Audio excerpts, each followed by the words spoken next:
Oh, mga Dabarkads, ito po, himayin po natin, okay, yung pep.ph na article kay Anjo Iliana kung saan nilahad niya yung buong storya kung bakit niya sinisiraan itong si Tito Sen.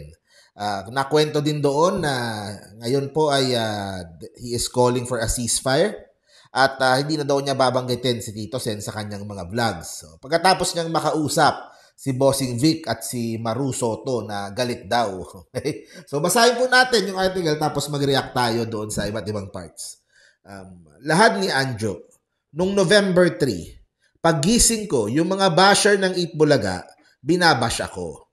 Yung vlog ko kasi, nagpapatama ako sa gobyerno mula noong nagkaroon ng nakawan sa flood control projects. Active ako kasi nga, hindi naman ako naninira.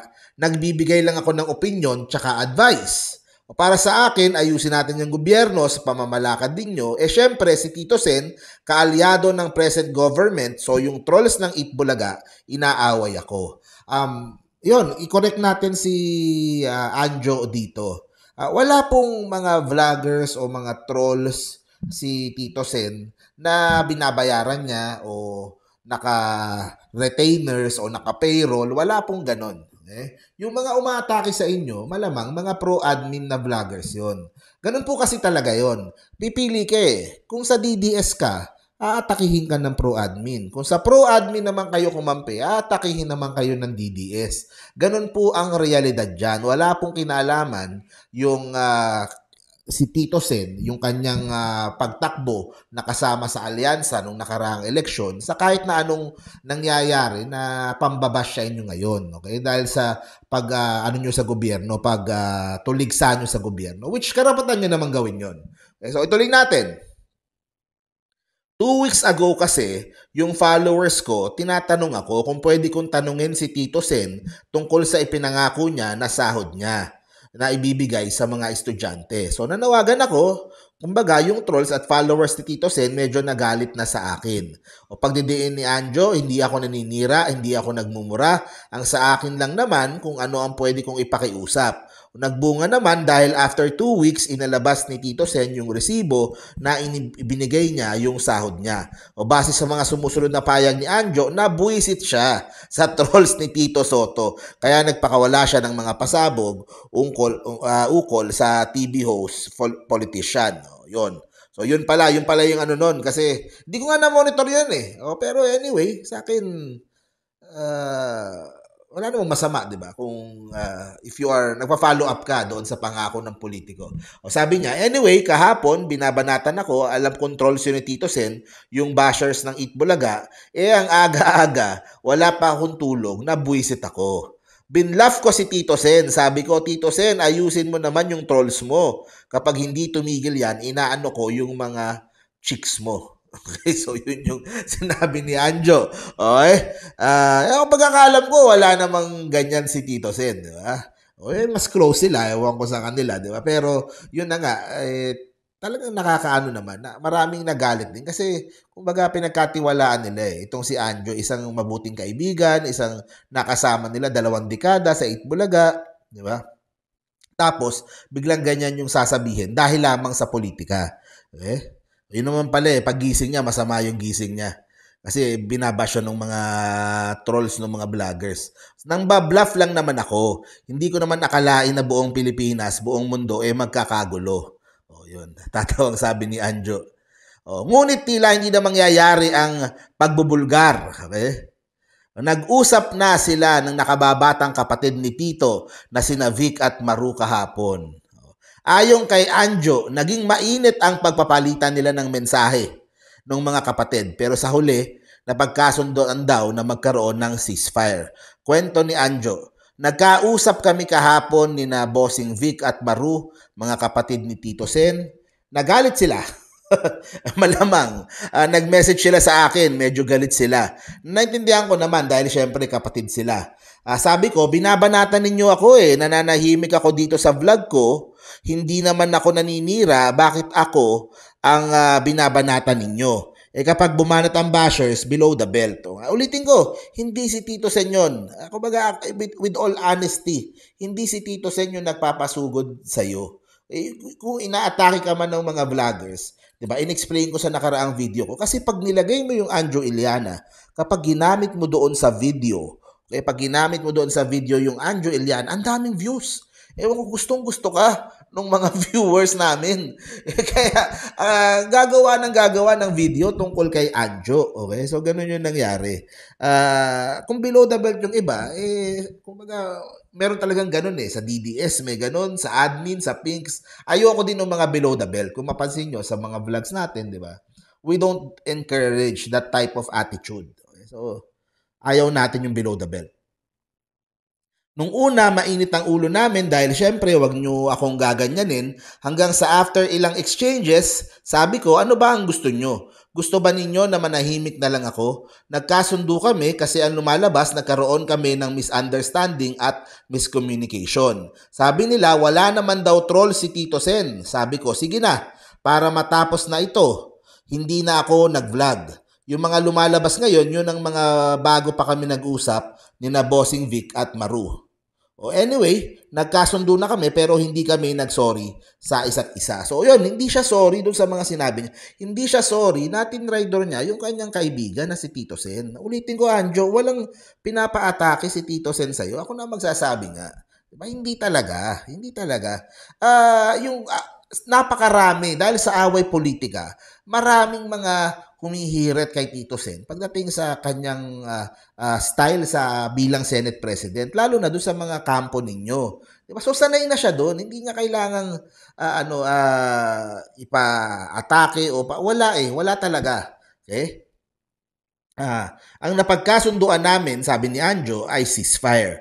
Nagkasundo kami na wala akong sasabihin tungkol kay Tito Sen. Saka sinabi ko naman sa kanila, nambabluff lang ako. Di ba kapag nambabash ka, bluffing yan, takutan yan, nambabluff lang ako, pero tumigil na ang mga trolls na. Yun ang hindi naiintindihan ni Boss Anjo, okay?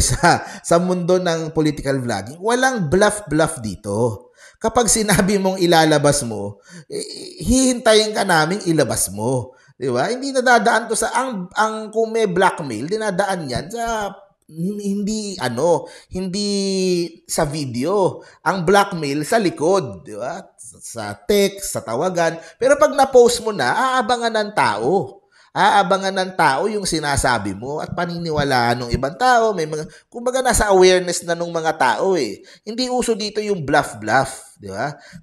Kapag nanghamon ka, di ba? Make sure na kaya mong panindigan yung hamon mo. At yun ang hindi nagawa dito ni Anjo. Tumiklop siya. Si Bossing ba naman yung magalit sa'yo, di ba? Sabi niya, nung mag-usap kami na Bossing at Maru, nung una, nag-aaway kami, pero sinabi nga nila, hindi yan trolls ni Tito Sen. Idinanay nila, ayoko naman maniwala. Sabi ko, sige na, bati na tayo. Ito, Sir Anjo, ako mismo kakausap sa'yo. Okay? Ako mismo mag-i-explain sa'yo. Dahil mabait ka naman sa akin dati, ako mag-i-explain sa'yo, hindi nga si Tito Sen talaga yan. Pero hindi pa rin ako naniniwala na walang troll si Tito Sen. Ito hamon ko kay Sir Anjo, okay? Bigyan mo ako ng pagkakataon, usap tayo, marespeto naman ako, hindi naman tayo mag-aaway dahil hindi naman ako yung inaaway mo. I-explain ko sa iyo ng buo kung ano ba yung nangyayari ngayon sa iyo, okay? Na-appreciate daw ni Anjo ang pag-reach out sa kanya. O in respect naman, isa sa pinakamamahal kong kaibigan si Bossing dahil napakalalim ng pinagsamahan namin, sobrang lalim. Buti nag-reach out sila. Hindi ako mapanirang tao. Ayun, so yun ang sinabi niya. Tinan mo, yun ang very close pala sa kanya na nanggaling. Very close pala sila ni Bossing Vic. Okay, very close sila. Tapos ganyan ang gagawin mo sa isang taong very close sa'yo. Diba, ulitin ko, hiwala yung politika eh. Diba, hiwala yung politika doon sa pagkakaibigan. Kasi yung mga bagay na ganyan na pwedeng maka-apekto, makasakit sa pamilya na yung pinag-uusapan. Diba? Ilabas natin yung pamilya, lalo na kung kadikit mo yung pamilya at tinuring ka nilang parang pamilya. Diba? Sino ba ang masasaktan dito? Hindi naman si Tito Sen eh. Yung mga kapamilya ni Tito Sen. Diba? Yan, sila Bossing. Yung mga ibang tao ang maaapektuhan dito. Dahil doon sa mga paratang na nilabas mo, na bluffing naman ang sabi mo. Ito yung uling linya ni Anjo. Although since nandito na ako sa bago kong trabaho, na ako ang nagiging boses ng taong bayan. Yung pala yung gusto niya. Di ba? Parang Rendon Lavador, di ba? Naging boses ng taong bayan. Parang Kiko Barzaga. Di ba? Yun na lang eh. Ito sabi niya, makakarinig sila ng masasamang salita kung ikaw ay masamang tao. Okay, pero ano yan eh. Nasa side ka ng DDS. So, ang aawayin mo, yung mga kaaway ng DDS. Pero yung mga posibleng masamang tao sa side mo, hindi mo gagalawin. So, ganoon naman yun. Ganoon ang normal, okay? Yun ang galawan talaga dito sa politika na pinasok mo ngayon. Ikaw na din ang umamin, di ba? Na ito yung gusto mong pasukin talaga. Anong gusto ko sabihin? Tingnan mo si Kiko Barzaga, di ba? Kahit na anong pangungutya, kahit na anong, di ba? Calm, collected lang, di ba? Alam niya, hindi siya nagpapadala doon sa mga, kasi alam niya, parte yan. The more bashers, the more engagement, the more reach, the more paldo sa engagement o kung ano mang paldo ang pwedeng ipaldo, di ba? Pwedeng sa AdSense, pwedeng paldo, ganon. Pero ang punto nga dito, di ba? Merong ano eh, may certain lines eh, na syempre, bilang mga Pilipino, na may ano tayo sa utang na loob eh.